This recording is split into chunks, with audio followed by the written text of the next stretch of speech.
once again, welcome to the iPEC's Energy Explorer live series. And today's interview is going to be all focusing on creating and sustaining community with iPEC graduate Greg Storch and the president of iPEC, Luke Iorio. I'm going to be giving them a little bit more of a formal introduction in just a moment. So the Energy Explorer live series was created because we are so thrilled about our mission at iPEC of raising the consciousness of the world one person at a time. So we do this by activating ourselves as certified professional coaches, but not only are we coaches, we are a community of helpers with big hearts and amazing stories. So this Energy Explorer series is here to help highlight those of us who are using our talents and drive and highest selves to live their purpose. So we really get to the heart of what it means to be a certified professional coach and all the unique journeys that we get to experience. So this is, for those of you who are joining us live, we'd love for this to be interactive. Feel free to comment on our chat box in Zoom or on our Facebook live feed. If you have questions directly for Greg or Luke or myself, feel free to use that Q&A box. And we have Jordan monitoring the Facebook live feed, and she will be able to relay any questions over to us as well. So with that, I would like to give our formal introductions. Joining me for our interview today, first off, is Luke Iorio.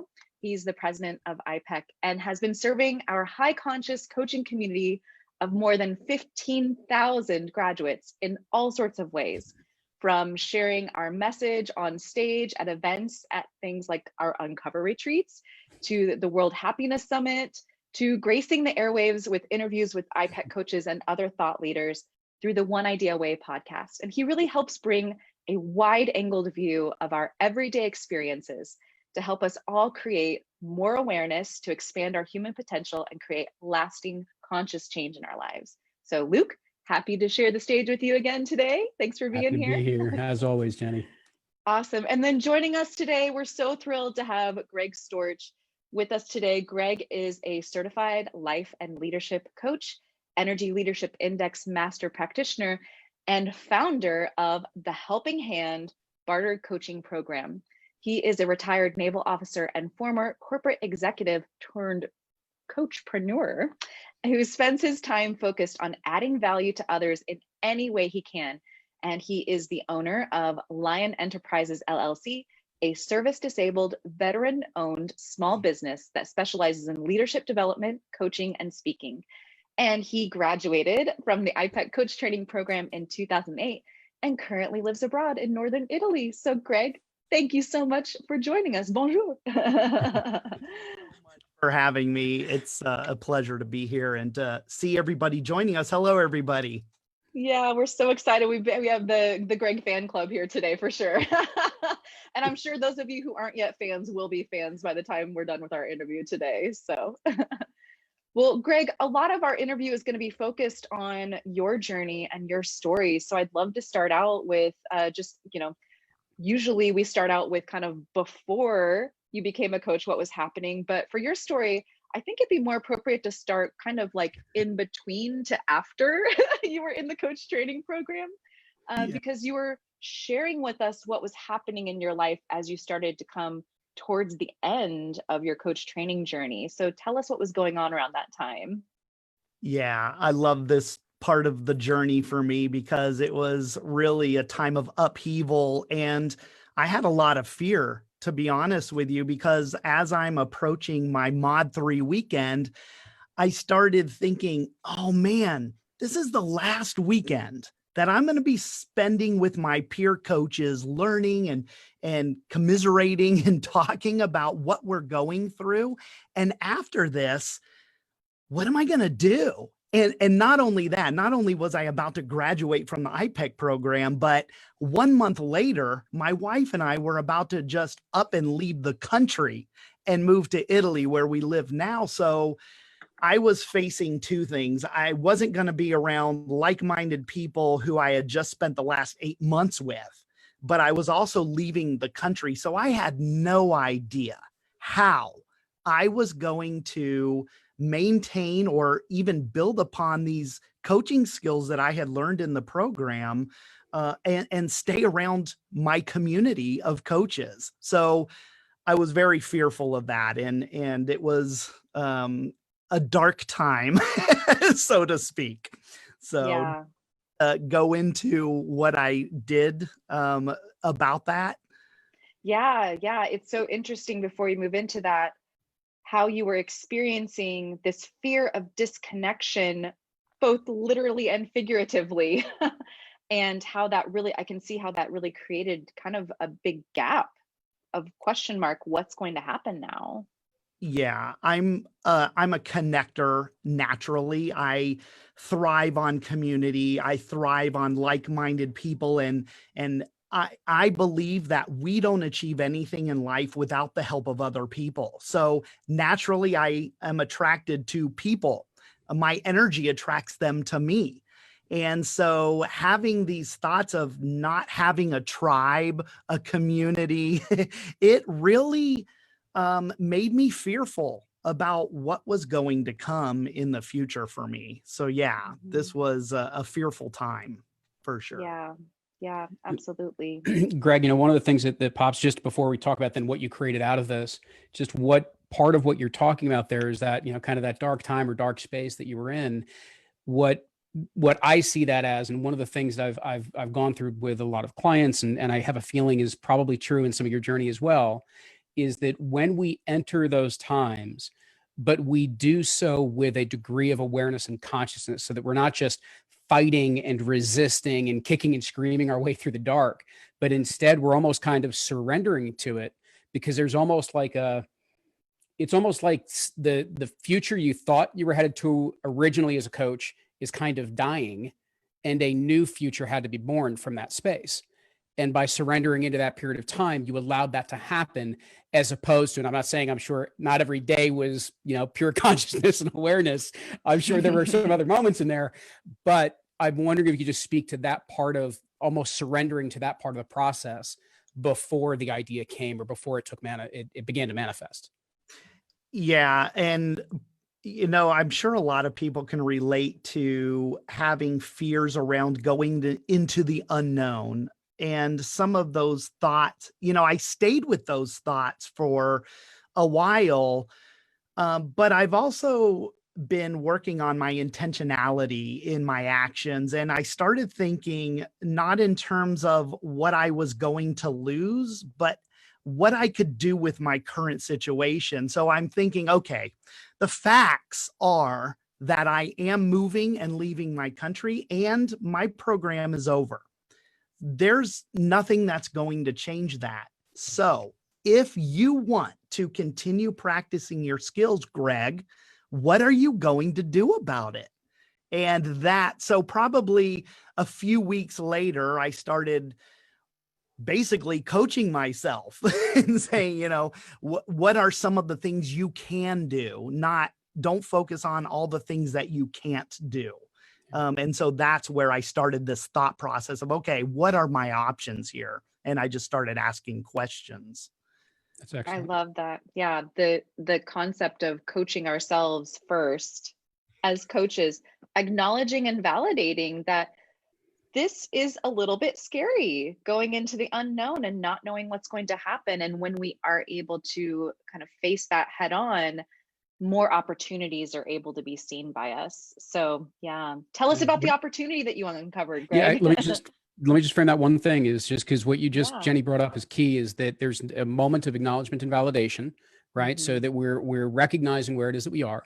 Number two, the thing that I think you listed out, which was really important to the process, Greg, sorry, was that you listed out the things that you needed to accept, right? That this is what it is. This is what has changed. It is not coming back. And so how is it that I can accept that, so that the next list of options and possibilities could be presented to you? So if you could then speak to what those possibilities were and what came of it. Yeah. So as I go through those motions of prompting myself in these questions, I started speaking with other coaches. And I said, well, what did you do when you graduated? And one of the coaches, Phil Pinto, was speaking to me, and he said, hey, when I graduated, 10 of the coaches got together and we formed a bartered circle. And I'm like, what's that? Goes on to tell me about bartered coaching and how they traded services. They coached each other. And I got to thinking, I'm like, all right, this could work. And so I reached out to my cohorts. Now, I attended iPEC training in 2 locations because I'm a veteran and I used my GI Bill. I went to Austin, Texas for my first Mod 1 weekend. And then I did my Mod 2 and Mod 3 weekends in DC. So I had 2 cohort families that I reached out to and I said, hey, you guys, I'm gonna pair coaches together and we're gonna coach each other and keep our skills up. And I had 26 coaches in the first month said, yeah, that's a great idea. Let's do it. So I gathered all these names and I put them in 13 pairs and we started coaching each other and the wheels just started turning. And at this time, now I'm in Italy. And so I'm in a foreign country and the wheels are just turning. Now the spark has been lit and I'm like, okay, this is really cool. And everybody else thought it was cool too, because I think this community that I had thrown together all understood there was a need. We had a common need, and it was the desire to continue improving our coaching skills and to continue, working together to become the best coaches we could be. And so I took that and I just kept, what's next? I'm always thinking what's next. And what was next was word of mouth. And within 4 months, I had 156 coaches in this bartered circle. And within 10 months, the first 10 months of the Helping Hand, we had 550 iPEC coaches in the program. I was pairing people from all over the world. It really literally became a full-time job for me. And so I had found my place accidentally. And what I loved so much about the Helping Hand is it was all born out of fear. Mm. And that was my big lesson. It was like, wow, my fight or flight response is to fight. And so that was an eye-opening experience for me. Mm-hmm. Absolutely. It's funny because I'm sitting here as you're explaining this whole thing, right? I'm sitting there and I'm looking at your shirt and it says mindset. And I think mindset changes everything. Am I reading the bottom of that right? Yeah, right. And to me, so much of the beginning of this is exactly that. What were the mindset shifts that you made so you could begin seeing the possibilities, opening yourself up to the new options that were presenting themselves to you. In addition to the fact, and I'm curious if you could comment on this, there's part of it which certainly you were doing for your own benefit. You wanted that kind of circle and peer support for yourself, but there was also a service mindset that seemed to be inherent in what was going on there. And I'm wondering if you could just speak to that as well, because I'll go out on a limb and saying that you were a service member might have had something to do with that orientation towards others. Yes. You're right, Luke.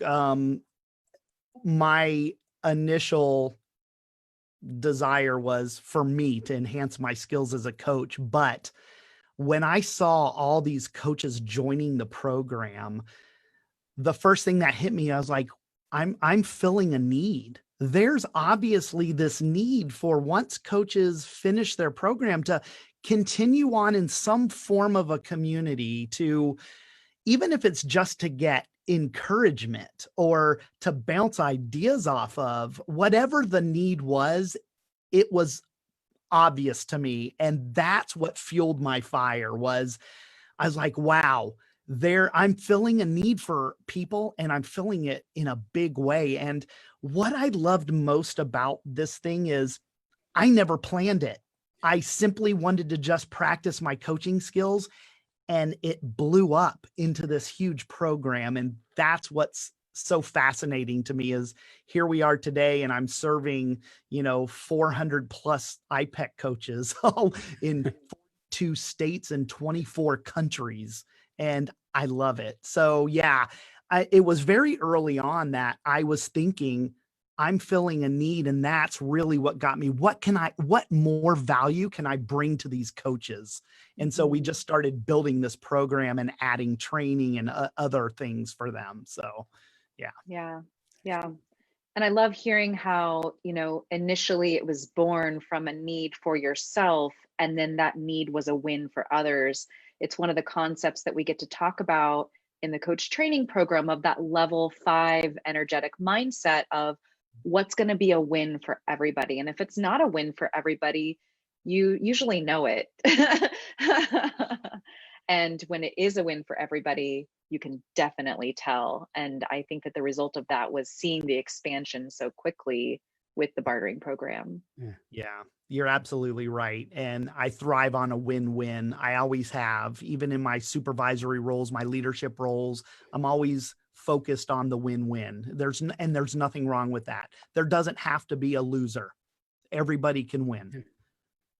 I think one of the other things there that Greg, you paid attention to, and I'm curious for Jenny to comment on this. I'm curious where this will go, is paying attention to what finds you, right? So there's that moment where all of a sudden this is moving, right? And there's energy that's building into it. There's a lot of people that can turn away from that and be like, whoa, this wasn't what I planned. I'm not sure about this. I'm afraid of what I'm getting myself into. And then there are those that go with it. So I'm curious for Jenny to comment first. I know, Greg, you'll have a lot to say about it, but let's go to Jenny first on this one. What's interesting is I highly value creative expression and connection. And so I love finding creative expression in all sorts of different ways, everything from like I make up plays with my kids, they love doing it with me. They're not reluctant to do it with me, to dancing and art. And one of the other ways that I creatively express is by holding space and creating experiences for small groups. And so I had been doing book clubs for a long time, personal development growth book clubs, and creating this magical formula of safe space, which was really just a creative expression for me to test and get feedback and to have people comment and tell me what they thought of it. And it was a win-win in that way. And I took a year off from it because I was kind of losing touch with that creative expression. There was some kind of outcome that I was like telling myself there needed to be. And so I came back to it. And the very first book club that I launched, it sold out within a day because everyone had been craving it so much. And so taking that little tiny step forward and saying, actually, I just want to do this because it feels good. And I love creatively expressing myself. It's almost like it wouldn't let me sleep at night unless I did it. And it's been a pretty cool experiment, and it's been growing from there. That's always a great sign that you can't not do it. Yeah. Right. And as soon as you feel, which I really appreciate as well, is you creating the space to step back for a moment and say, wait a minute, there's something going on that doesn't feel like it's fully aligned anymore. It's not in flow. It's more about an outcome or what have you. Stepping back and reconnecting to that energy of joy. Yeah. Greg, how did this unfold for you? Just in terms of that, it took off. And like I said, some run for the hills and some lean into it. Yeah. And I think I was finding myself in peaks and valleys of both of those things. There were times when I was like, what am I doing? I have no clue. And, I, like all good coaches out there, and you all know this, if you're a coach already, I have my own coach, and I remember having sessions with her about the helping hand and what I was going through. It was really a struggle because even though I was fully aware that I had attracted this thing, I wasn't sure. I didn't have the confidence. And there were times when I wasn't sure I could stand up and deliver what I felt like the coaches needed from me. And so there were times when I wanted to retreat, but those were times I spent, with my coach and in my own personal space. And I just kept moving forward on the energy of the greater good and the thing that this was becoming. And so I feel like that energy is what moved me through those times where I had some self-doubt, which is totally normal. I mean, I've never run a worldwide bartered coaching program. I'm like figuring this out every day that goes by. And so I had to shift again, my mindset around how can I focus on improving, adding value, making this better and better and better and better, and staying at the same time in my comfort zone with my abilities. So yeah, I was peaks and valleys through that. I appreciate that. And I appreciate the reference in there of kind of your own personal practice with your own coach. It's one of the things people I'm sure have heard us talk about even in this forum specifically, is the idea of coaches eating their own cooking, right? It's, at the end of the day, if this is what we do and this is what we believe in, then look behind the scenes and they should be working with a coach. And so to be able to reference it in the context that you did as well, that's a key part of the coaching relationship. Yeah, absolutely. Yeah. Mm-hmm. You know, and community is such an interesting concept. It means different things to all of us, but at its heart, it really is about a sense of belonging, like Greg said at the beginning. And so I'd love for us to reflect on what it is about that sense of belonging that is so important nowadays. And then as coaches too, for those who are not yet coaches, why having that sense of belonging is so important. Greg, what are your thoughts? Yeah, I've actually thought into this during my journey with the Helping Hand. And one of the things I remember from the iPEC training was the call to, or for coaches to further the profession of coaching. It was our responsibility to further that. And I really felt a strong calling to that. When I heard that in iPEC and when I saw it on the ICF, the International Coach Federation website, that was our charge as coaches, I took it seriously. And that's the other point, that I started to see the Helping Hand as that vehicle. That was my way of contributing to the profession of coaching, to help coaches to develop their best coach within them and send that out into the world. So that's where I was coming from with that. Mm-hmm.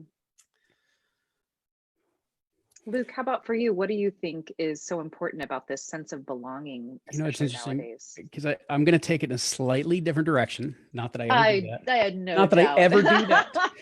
Pull out that wide angled lens. This is through, and this is really developed in kind of my own both study as well as work with my own teachers and guides and coaches.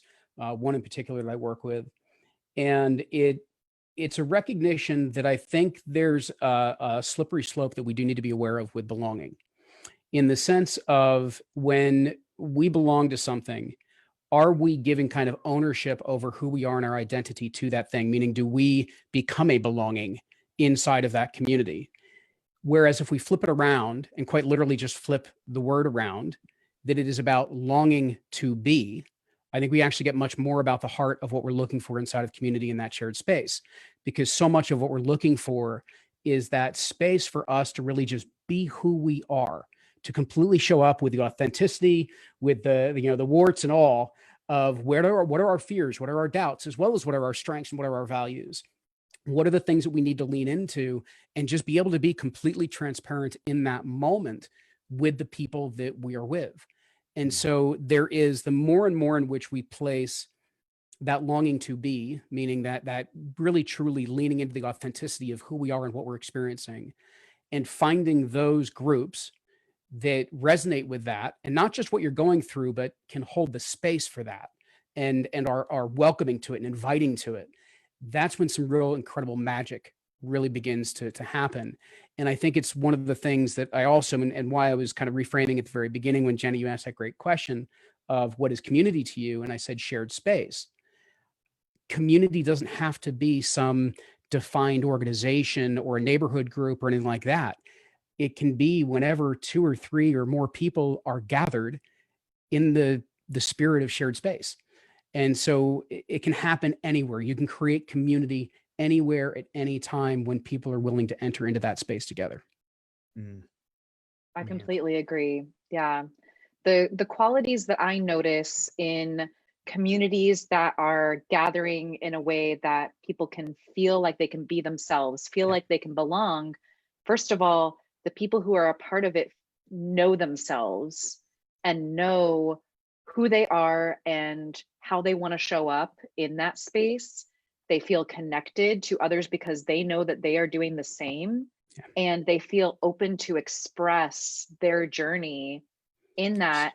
and know that they're going to feel respected and yes, respected. And even if someone is going to disagree, Yeah. that's okay. That's what creates the rich tapestry of the community, is that we all are looking at a pond from different angles and sharing our perspectives on it. Yes. Greg, what would you like to share? Yeah, go for it. It's like, please. This is phenomenal because you're exactly right. Community is a place where we should expect to arrive in our authentic skin and not worry about being someone we're not. And when you know you can be authentic, you know you found your community. Yeah. Completely. You know, it's interesting because I think with what you just shared, and then Jenny also what you were sharing as well in terms of the way that people are looking to enter into that authentic space, as Greg you just put it. There's so many, I'll say it, there's so many expectations that are being placed on us right now from all these different angles, whether it be from friends and family, social media, from clients, from media, from society in general. And when we approach it from the standpoint of belonging, it's almost like we're checking the box that we're going to fit into the way that this community has defined itself. Whereas the way that we're describing it, and Greg, what you're seeing firsthand in the groups that are working together right now, is that it's not about checking those boxes of, yes, I agree with this, and yes, I'm this, and yes, I'm that. It's actually, no, the only box I'm going to check is I'm me. And I'm going to show up that way. And you're checking a box that says you're you. And that's, you should be you, I should be me, that person should be that person. And let's just get together and work through or connect on or share whatever it is that we're meant to share, as opposed to needing to have all the criteria met and the expectations matched up to. Yeah. Well said. Thank you. Love that. Luke, I know you have some insights. There was an interview that you did with Dr. Talbin Shahar on the One Idea Away podcast, and you were talking about the biological importance of feeling Right. in community. And I would love for you to reflect on that, because loneliness and disconnection is much like an epidemic. Totally. Especially nowadays. Well done reaching into the archives on that one. Okay. Yeah, head on back into the One Idea Way podcast. It's like, if wait, you want to listen to that interview. So there's a couple of things which is really interesting, just from that standpoint and kind of the research behind it. Let me say two points. One is, there was a study, and don't ask me to quote the exact study right now. I'd have to go back and listen to the episode. But interestingly enough, there were a study of individuals that were doing nothing more than walking up a steep hill. And they were asked to rate, like, how long was it going to take? How difficult was it? How are you enjoying this? And all that type of stuff. And when they did it on their own, they would rate it one way. But if they were with somebody that they liked the company of, they enjoyed the company of, then notoriously they both set expectations this way and had an experience that matched, which was that it was a shorter climb. It wasn't as steep. It was very easy. It was much more enjoyable. Whereas whenever they did it on their own, it was more stressful. They felt the kind of the pain of every step upwards. They thought it went on forever. And it really was just nothing more about than being in that community, being with somebody who had a shared sense of connection with it that's in that space. The other thing is that also relates to what they're finding inside of blue zones. And so you can look up blue zones on Google, and you will find a ton of research about them out there, because it's a major field of study inside of the well-being and happiness or positive psychology movement. Blue zones are effectively those areas where people are living the longest and the healthiest over an extended period of time. And what they're finding is that, like, the number one, and actually this is further confirmed by Robert Waldinger and the Harvard Adult Development Study. See, I was able to even reference one very specifically. And they found the same thing as they're finding in the blue zones. The number one predictor long-term of wellness as well as happiness, so that for both of those contribute to your longevity, is healthy relationships, bar none. And they're finding it over and over and over and over again. And it's relationships, very specifically, that I should say, it's relationships that you can lean into. So when I say healthy, I mean that it's not that it's always agreeable. It's not that we're always patting each other on the back. It's that we can do the tough stuff together. We may not even enjoy each other at those moments, but that we can have meaningful, healthy relationships that is a dynamic that contributes to who we are. And so being in community, creating our own kind of blue zones, as it were, is something that we can really kind of get ourselves into. And it does. It feeds so many different aspects of what keeps us healthy body, healthy mind, healthy spirit. Oh, I love that. I knew that you would have all of those right on the tip of your tongue. Pulling it out. Even thinking about it as creating our own blue zones in our little ecosystems of communities is a really exciting thing to kind of think about. Yeah. And Greg, what you created with the helping hand, to Luke's first point of moving through life in all of our shared experiences, even when it's not a pleasant one, is such an impactful part of what it is that you're doing. Yes, coaches are coming to you as the great connector for an output of, you know, helping each other and receiving bartering hours and things like that. But at the heart of it, we just all want to feel like we're a part of something. Yeah, exactly. At the end of the day, it is really about that sense of belonging, community. And so when you create these things, when you create a community like the Helping Hand, it's designed. Now, I've seen 700 plus iPEC coaches come through the Helping Hand. I don't have that many coaches in here today. And that's the thing about community. That community is set up to attract the people that were meant to be in the community, and people will pass through and realize whether it's their community or not. And if it's not, they'll continue on till they find theirs. And if it is, they stay. I've had coaches that joined me in 2018 when I first started this. We're in our third year already. And I still have coaches from back then. And I've also had coaches that joined last year and are already finished. It's, you know, so that's the nice thing about community is you can move in and around them until you find your spot. Absolutely. Yeah. Yeah. And I like to think about how sometimes what we were alluding to, sometimes being in community and creating community is less complicated than we can sometimes make it out to be. So I'd love for us to reflect on how some of the ways that we are as panelists here are in the practice of creating community for ourselves, and maybe it'll resonate with some of our listeners today. So Greg, how are you staying in community? Yeah, so this is a great one because, as you all know, I've talked about living overseas. Well, the reason we're here is because my wife works on a military base as a contractor running a nonprofit, the USO. And so there's tons of Americans here. And so we go out of our way to connect other people. We hold events, we go on tours with other Americans. And so we have spent a lot of our time and energy creating that kind of community here overseas. You know, we have a lot of soldiers that are coming here to this part of Italy. And this is their first duty assignment in the Army. They've just graduated boot camp. Some of them aren't even 21 years old yet. Yeah. So not only are they new in the Army, they're finding themselves away from their homes for the first time in their lives, and they're in another country. And so that sense of, you know, the fear of, you know, loneliness and, you know, not having that community is big here. And we can create that. So I'm doing a lot of work. I was actually volunteer of the year last year for the USO, and I spent over 1,000 hours last year just hanging out at the center and talking to these soldiers and creating that community. So that's one of the big ways right now outside of the Helping Hand that I'm really, you know, continuing to focus on creating community for people. Oh, that is so powerful, Greg. Yeah.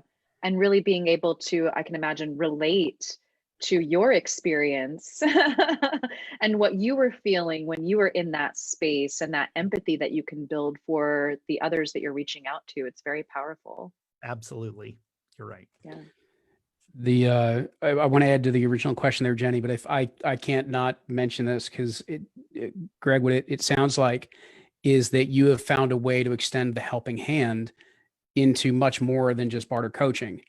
And even what you're doing there from that standpoint on the military bases and working with those that are new to the military as well, is that you're creating a peer-to-peer support system in that process. And so there's a much bigger, I don't know if that's your intention, but there's a much bigger image and place that the helping hand is already heading.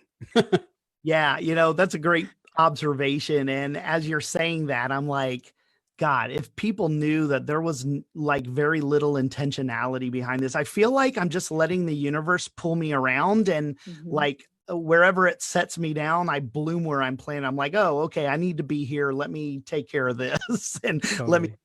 And so it's kind of freeing actually to just let go and give what you've got.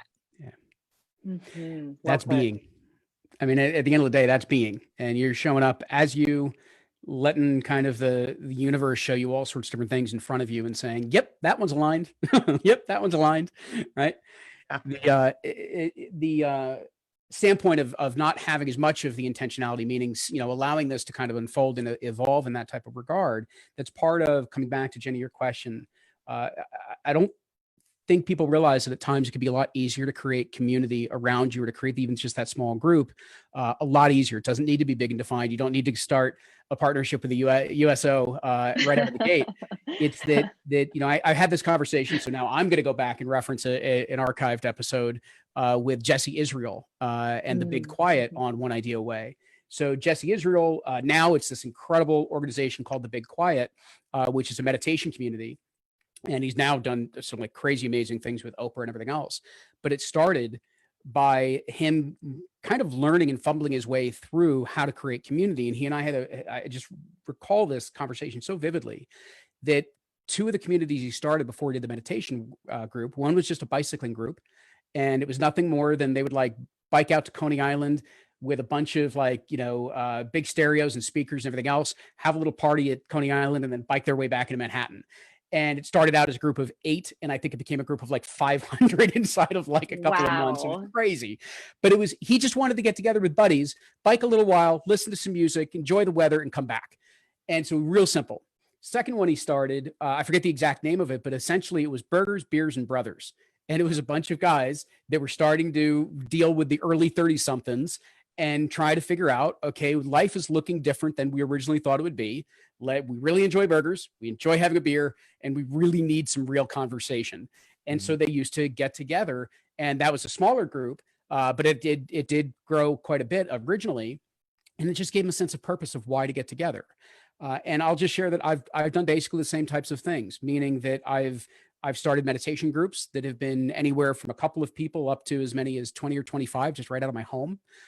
And just something that was a reason for us to get together to meditate and share some of the experiences that came together.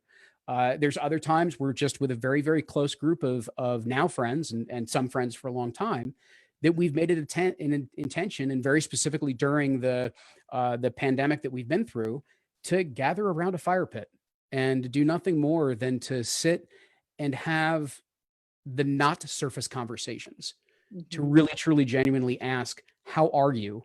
And expect a real answer to that question. And it can just be as simple as that. It doesn't have to be anything more. It doesn't have to be a big effort. It doesn't have to be a new business. It doesn't have to be a program. It can just be something that you feel you have a need for, and that you think a few other people have in common with you, and just send out a couple of invites. Yeah. Love that. Something that I've noticed about myself, to kind of just add another layer to this, is that I personally I feel more fulfilled when I'm a part of a team. And so I create community through the work that I do with iPEC. And I have an entrepreneurial spirit and I love creating things, but I just love like the accountability of being a part of a team, the mastermind effect that can be created when you're a part of a team that is consistently meeting and, working on projects and creativity together. So that's something that I know about myself, and I look for it when I'm working on projects. If I feel alone and like I'm stuck, I think, oh, I'm missing my community, I'm missing my team, and I ask for help, or I ask for some collaboration on that particular project. So to Greg's earlier point about noticing that fear of loneliness and that social construct of being with his peers that he was not with any longer through the coach training program, now I do the same for myself in the work even that I do from day to day. And I notice when I'm craving community. And it could be very easy to just hide and not do that. I mean, Greg, this is something we talked about in our pre-discussion. Nobody would have known if you would have just not started this. Yes, absolutely. But, here we are today, and I don't think that was even an option. Yeah. Yeah. It just wouldn't have been an option. Yeah, absolutely. And I think that, coming back around to this coaching mindset that we all share around being present to our experience and noticing when we're feeling something that feels out of alignment, as coaches, it's a really important thing to practice that presence, because coaching can be kind of a lonely profession sometimes, which is one of the things that I love about iPEC, because we have such an amazing community. And like Greg, you're like one of our VIPs. So I love being able to connect with you in our community. Awesome. For sure. Yeah, you're absolutely right. iPEC does have an extremely strong community, very active. There's a handful I know right off the top of my head that I see all the time, but you've created communities where our coaches can come and ask questions, be like, hey, I'm struggling with this. What do you guys think? And what's so wonderful about the whole coaching realm, and once you've been exposed to really just letting go of judgment, it's a wonderful community to be part of, because not many people get to experience that non-judgment. And iPEC has this community where you can, and I'm sure there's plenty of other communities out there like that. And it's wonderful to experience that, where you can go in. I mean, can you imagine going on Facebook, posting a question and not being judged? Right. There is actually a place where that happens. Yes. Our private Facebook group is pretty amazing. You'll get a whole lot of extra questions that are full of curiosity and openness. But yeah, non-judgment is something that we absolutely practice in our community. Yeah, absolutely. Greg, one of the things you introduced there in terms of that non-judgment, I really appreciate this, because one of the things, it took us a really long time to kind of articulate this inside of what we do as a school and an institute and a community, but this is what you should also look for in other communities as well. We always had a hard time kind of placing our finger on what people would ask is kind of the secret sauce behind what we do, and we finally placed our finger on it as acceptance. It's that you just feel so accepted when you walk into the training room or into the community or into conversation with each other. And it's amazing to me that whether you graduate right now or in the class right now, or whether you graduated, 20 years ago, we've been around for just over 20 years now. And you can have that same conversation and feel that level of acceptance across the entire network of alumni. And it's just really, truly amazing. And so I appreciate you bringing that up, but I also just wanted to extend that to look for that quality of acceptance, of non-judgment in whatever community you're connecting to or forming or otherwise. When you have that as a basis, when that's one of the qualities that's imbued to the culture of the organization that you create or join, it's just going to resonate at such a deeper level, and you're going to have such a different experience in the way that you feel comfortable showing up with whatever it is that's going on. Yeah, that's true. So true. Yeah, I'm even thinking about some communities that I had identified with that I felt like I needed to fit into. Yeah. That I felt Right. like I needed to adapt myself in order to be a part of it. And those are communities that I never really truly, when I would sit down and listen to my heart and my gut, that I felt like I belonged to. Yeah. Yeah. Very true. Jenny, I was just wondering if you could share one more, just because I know we're almost here at the turn of the hour, but you had brought up book clubs before. And I just was hoping maybe you could say a little bit more in terms of how that kind of came about or what you do with that, because that's when we talk about sort of relatively easy ways to begin to gather people. That's something people love doing. And you can jumpstart something a lot easier than you probably realize. Yeah, I mean, it's not the kind of thing that everyone just gets together and talks about the book. The book is just a container and a common playing field, a playground for us to create deeper connections and grow and learn together. So the way that we have it set up is that each book club session has 6 meetings that we all commit to. So it's not just a come and go type of thing. Everyone's committing to it equally. We all have accountability to each other. We show up at the same time in the same place. We do a grounding together. We clear, we share what we're experiencing in our bodies and emotions and energy, and celebrate together. And then we get into an actual discussion around the book. And then in between each of the meetings, we do inspired action. So something that aligns us with an intention that is inspired by the book that we're working on together. So it's a little bit of a mastermind, a little bit of a group discussion, and the formula has worked out really, really lovely. And I think that the energy that I started out with that has resonated and really been kind of like the through line is ground rules of non-judgment and acceptance. We're not here to fix each other. We're here to share our experiences. And this is an experiment. This is a creative expression. And so there may be mistakes. People might get uncomfortable, and that's actually part of the process, and that's okay. And it's quite a contrast to a lot of the things that are happening, especially on social media nowadays, where a lot of judgment is happening and there's not really any room for gray areas or interpretation. This is the whole structure of this is to explore the gray area and to share each of our individual interpretations and to come together on those things. So Awesome. yeah, it's been a pretty magical experience.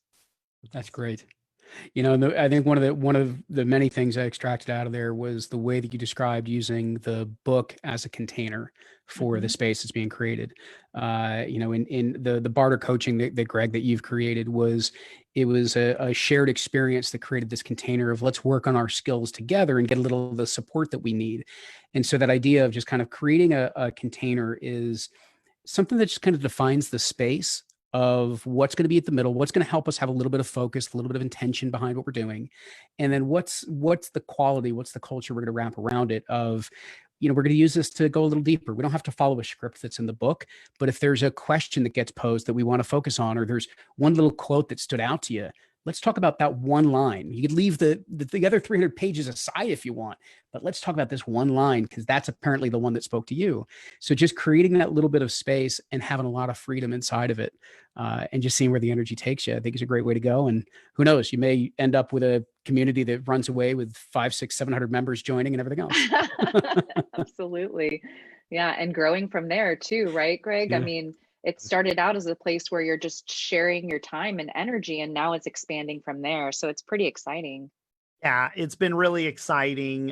You know, we've added over the last couple of years, we've added some things, mainly training. Every month we train, and we started out by reviewing some of the tools that we learned in iPEC's training, and you know, just to go back and start reviewing them because it's such a whirlwind experience, and you get to the other end, you're like, what was that again? And so we started out with that and we've continued, and I've just reached out to the ICF to actually start being able to award CCEs, continuing coach education credits, towards maintaining their credentials with the ICF. So I'm waiting on their response now. So that'll be awesome if that happens. And then we have some barter coaching going on as well, where coaches can sign up to not barter coaching, but mentor coaching with a mentor coach, a PCC level mentor coach.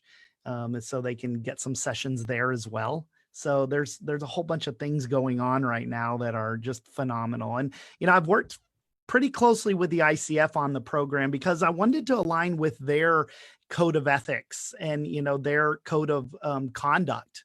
And so the helping hand is really built around those. We personify them in the helping hand. We live by those. And so that's the kind of community we've created here. And it's growing and growing. So I love it. As a matter of fact, I just had somebody join from Germany a couple of days ago, which is super exciting.